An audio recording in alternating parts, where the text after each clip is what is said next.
V blízkosti vystrelil na premiéra. Padlo celkom 5 výstrelov. Následne bezpečnostné zložky útočníka spacifikovali a premiéra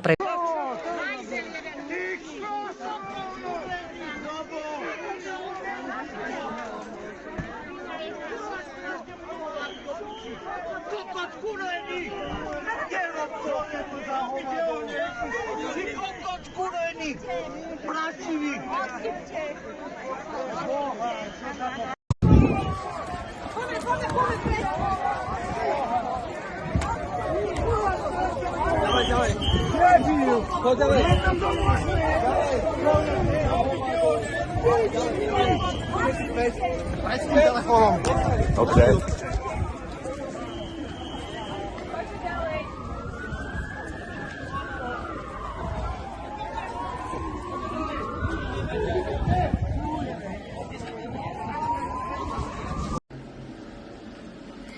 Nesúhlasím s politikou vlády. A preto ste sa pred mesiacom rozhodol čo? Veď sú likvidované mass media. Prečo RTVS je nakladaná? Prečo sú ľudia Mazak je prečo vyhodený z funkcie? Dobrý deň, vážení priatelia. 15. mája sa ma v Handlovej pre moje politické názory pokúsil zavraždiť aktivista slovenskej opozície.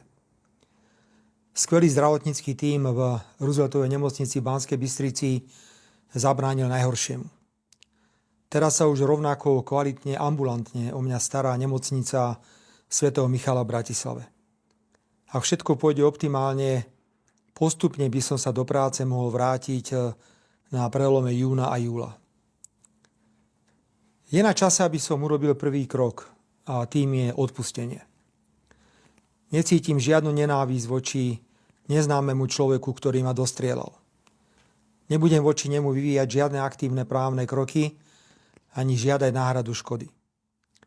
Odpúšťam mu a nech si to, čo učinil a prečo tak učinil, vysporiada on sám vo svojej hlave. Nakoniec je evidentné, že bol len poslom zla a politickej nenávisti, ktorú politicky neúspešná a sfrustrovaná opozícia rozvinula na Slovensku do nezvládnutelných rozmerov. Treba očakávať, že protivládne médiá, politické mimovládne organizácie financované zahraničím a opozícia začnú pokus o moju vraždu bagatelizovať. Že išlo iba útok poblúzneného človeka, že medzi ním a opozíciou neexistovali žiadne prepojenia, že poškodenie môjho zdravia nie je vážne. Vždy som si chránil svoje súkromie, preto aj teraz sa obmedzím len na konštatovanie, že útok mi spôsobil vážne poškodenie zdravia. Opakované operácie, veľa bolesti a utrpenia. Bude malý zázrak, ak sa do práce vrátim o niekoľko týždňov. Chcem požiadať protivládne médiá, najmä tie, ktoré sú spoluvlastnené finančnou štruktúrou Soroša, aby sa nepúšťali touto cestou a rešpektovali nielen závažnosť dôvodov pokusu o vraždu, ako aj následkov tohto pokusu. A opäť ich vyzývam, aby urobili už známy test Robertom Ficom. Ako by sa správali, keby sa niečo obdobné stalo jednému z lídrov slovenskej opozície a útočníkom by bola osoba s prepojeniami na Smer, Slovenskú sociálnu demokraciu. Nemám žiadny dôvod veriť, že išlo o útok osamelého pometenca. Už niekoľko mesiacov verejne komunikujem, že pravdepodobnosť atentátu na vládneho politika sa na Slovensku blíži k istote. Hovoril som to verejne v médiách a na tlačových konferenciách. Povedal som to všetkým veľvyslancom krajín Európskej únie a NATO na Slovensku. Tému som otváral aj na viacerých bilaterálnych stretnutiach s mojimi partnermi. Pred niekoľkými týždňami som na rokovaní vlády dokonca požiadal ministrov, aby nechodili do davu. Nie, nemal som žiadnu spravodajskú informáciu. Ale moje skúsenosti z 32-ročného pôsobenia v politike ma varovali. Počas dlhej politickej kariéry som sa vždy opieral o základné politické právo na iný názor. A principiálne nesúhlasím s politikou jediného správneho názoru, ktorú dnes tvrdo presadzujú niektoré veľké západné demokracie. Odmietam zasahovanie do vnútorných záležitostí iných krajín, či násilný vývoz demokracie do krajín, ktoré sa rozhodli ísť vlastnou cestou. Slovensko nemá ekonomické a vojenské nástroje na silové presadzovanie svojich záujmov. Musíme sa preto neustále usilovať o dôsledné dodržiavanie medzinárodného práva a mať odvahu pomenovávať veci pravdivo, bez ohľadu na to, aké veľké krajiny sa dotýkajú.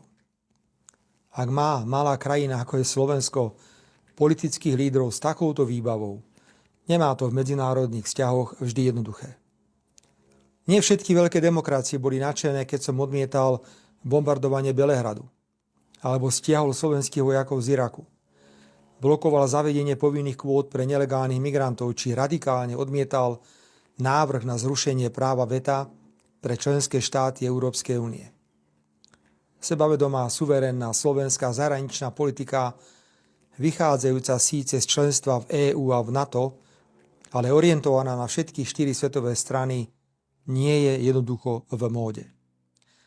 Situácia vo vzťahoch medzi mojou politickou reprezentáciou a partnermi v EÚ a v NATO sa vyhrotila po ruskom útoku na Ukrajinu, kde sme odmietli poskytnúť Ukrajine okrem humanitárnej pomoci akúkoľvek vojenskú pomoc zo štátnych zásob a kde naďalej zásadne uprednostňujeme mier pred vojnou.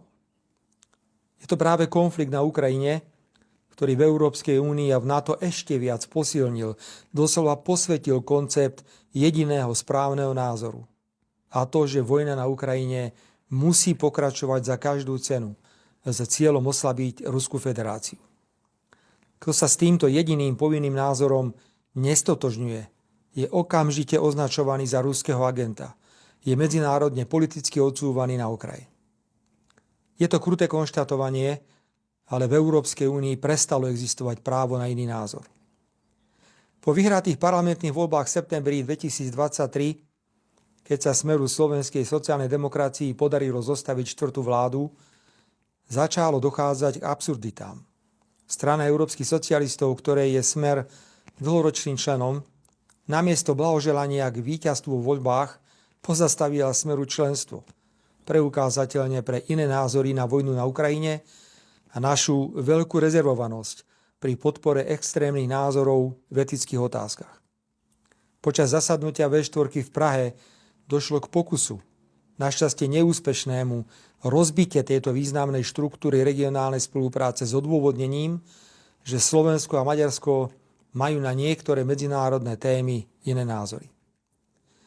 Nevôľa niektorých veľkých demokracií rešpektovať koncept suverénnej a sebavedomej slovenskej zahraničnej politiky sa stala vodou na mlyn slovenskej opozícii, ktorá sa v roku 2020 dostala k moci po tom, čo hrubo politicky zneužila doteraz nevyriešenú vraždu novinára a jeho priateľky proti mojej tretej vláde v rokoch 2016 až 2020. Vláda, ktorú v rokoch 2020 až 2023 vytvorila opozícia, sa plne podriadila záujmom veľkých krajín.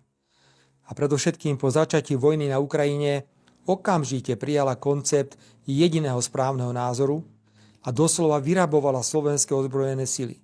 Znížila v zásadnej miere obranyschopnosť Slovenska a nekriticky sa postavila na stranu krajín presadzujúcich vojenské riešenie konfliktu na Ukrajine.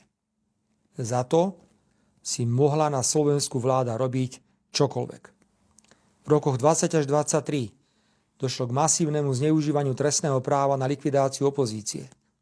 Bez dôkazov boli obviňovaní a do väzby posielaní predstavitelia opozície, boli podozrivé úmrtia vo výkone väzby. Ako opozičný líder som bol 4-krát bezdôvodne obvinený za politickú činnosť. Celé 3 roky sme upozorňovali Európsku úniu na situáciu na Slovensku. Nepadlo však ani jedno jediné slovo kritiky na adresu kvality právneho štátu na Slovensku a na vyčíňanie vlády pri zneužívaní trestného práva na likvidáciu opozície. Nikto, ani na pôde Európskej únie, ani z predstaviteľov jednotlivých veľkých západných demokracií sa ani len nespýtal na úmrtie advokáta Krivočenka, generála Lučanského, na preukázateľne zmanipulované trestné konania. Pre veľké demokracie bolo podstatne viac ako právny štát dôležité mať na Slovensku k dispozícii politické sily, ktoré boli a sú pripravené urobiť čokoľvek pre cudzie záujmy, aj keď je to v príkrom rozpore so slovenskými národnoštátnymi prioritami.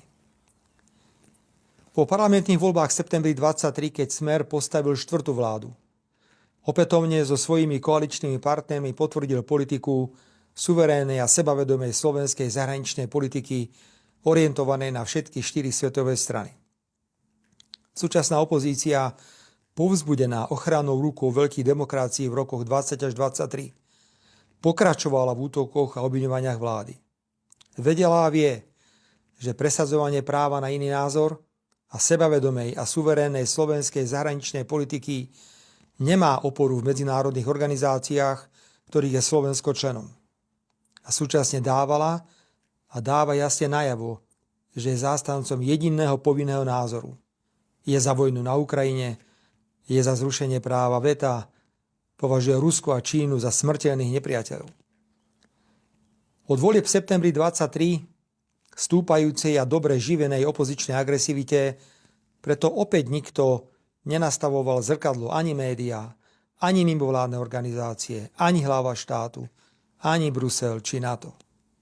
Fyzické vyhrážanie sa významným vládnym politikom, ako to bolo napríklad v prípade poslancov Národnej rady Erika Kaliňáka a jeho manželky, či Ľuboša Blahu, sa preto pre agresívnych predstaviteľov opozície stalo akceptovateľnou normou. Nenávisť a agresivita súčasnej opozície, krytá a tolerovaná mienkotvornými médiami, mimovládnymi organizáciami financovanými zahraničím a žiaľ bez akejkoľvek reakcie medzinárodných organizácií vyvrcholila po úspešných prezidentských voľbách koaličného kandidáta Petra Pellegriniho na jar tohto roku.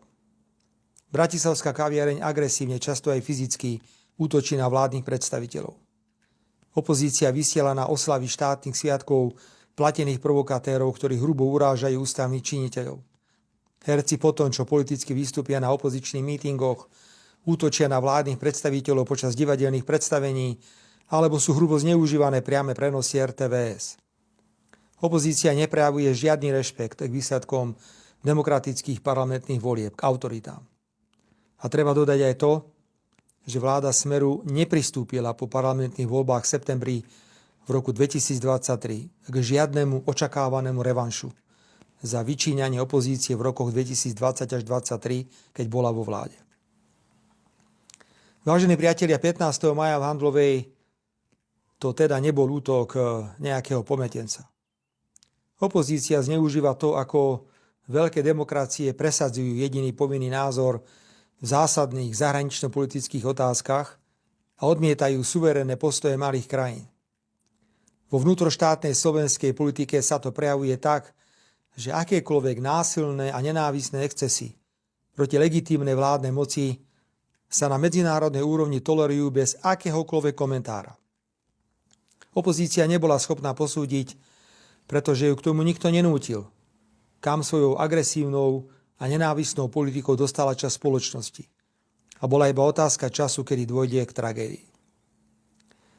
A dnes som už konštatoval, že po tom, čo sa mi stalo 15. mája, kedy som v Handlovej nešiel do davu, ale k malej skupine priateľsky mávajúcich ľudí, by som mal byť plný zlosti, nenávisti a pomstychtivosti. Odpor proti politikovi, s ktorým nesúhlasíte, sa nerieši tak, že ho zastrelíte. Naopak, rád by som vyjadril presvedčenie, že všetka tá bolesť, ktorou som prešiel a prechádzam, poslúži niečomu dobrému. Ľudia mohli na vlastné oči vidieť, aká hrôza môže nastať, ak niekto nie je schopný demokraticky súťažiť a rešpektovať iný názor. Ani ja nie som žiadny politický anjel, viem byť veľmi tvrdý. Ani vlády, ktoré vediem, neboli a nie sú dokonalé, určite by sa mnohé veci dali robiť inak. A práve ponuka robiť veci inak a lepšie, mať iné názory, musí byť elementárnym základom akejkoľvek zmysluplnej demokratickej súťaže. Ponukou nemôže byť oponenta bezdôvodne zatvoriť alebo zákrene zabiť. Nad týmto sa opozícia bude musieť zamyslieť. Ak zotrvá na svojom súčasnom nastavení, hrôza z 15. mája, ktorú ste všetci mali možnosť vidieť prakticky v priamom prenose, bude pokračovať a budú ďalšie obete. Nepochybujem o tom ani sekundu. Vážení priatelia, na záver poďakujem ešte raz lekárom a zdravotníckemu personálu v Banskej Bystrici. Boli skvelí. Nemôžem zabudnúť ani na zdravotníkov handlovej a leteckú záchrannú službu. Vďaka patrí aj vám za všetky prejavy podpory. O rozsahu tejto podpory sa dozvedám až teraz a bola a je neuveriteľná. Veľmi si to vážim. Verím, že sa spoločnosť upokojí a že sa čoskoro zmysluplne a pokojne stretneme. Všetko dobré a držme si palce.